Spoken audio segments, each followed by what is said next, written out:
સુરતમાં પાટીદાર સિંગર આરતી સંઘાણીના પ્રેમ લગ્નનો વિરોધ યથાવત છે। કતારગામ વિસ્તારમાં સુરાણી પરિવારના લગ્નમાં આરતી સંઘાણી ગીત ગાવા પહોંચે તે પહેલા જ પાટીદાર યુવાનોએ વિરોધ કર્યો, જેને કારણે પરિવારે આરતીની જગ્યાએ અન્ય કલાકારને બોલાવ્યા। નર્મેશ સુરાણીએ કહ્યું કે સમાજના હિત અને સમયને ધ્યાનમાં રાખીને આરતી સંઘાણીનો કાર્યક્રમ રદ કરવામાં આવ્યો છે। આરતીની જગ્યાએ અન્ય કલાકારને બોલાવવામાં આવ્યા હતા અને આરતી સંઘાણી પહોંચે તે પહેલા જ આ કાર્યક્રમ રદ કરાયો છે। એક પણ પ્રોગ્રામ અમે ચાલવા નહીં દઈએ, કારણ કે જે સમાજની અંદર જે બફાટ કરે છે ખોટી રીતે, એ બિલકુલ ચાલવા નહીં દઈએ।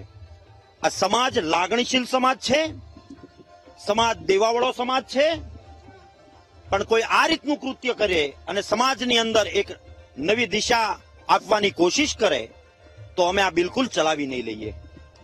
આજનો અમારો 29 તારીખનો ડાયરાનો પ્રોગ્રામ હતો, એમાં આરતીબેન હતા, હિતેશ અંટાળા હતા, પણ લોક લાગણીને માન આપીને અમે આરતીબેનનો પ્રોગ્રામ તમામ રદ કરેલ છે। એની જગ્યાએ અમે ગોપી પટેલ અને હિતેશ અંટાળા છે, સમાજની સાથે રહેવા જ અમે માંગીએ છીએ।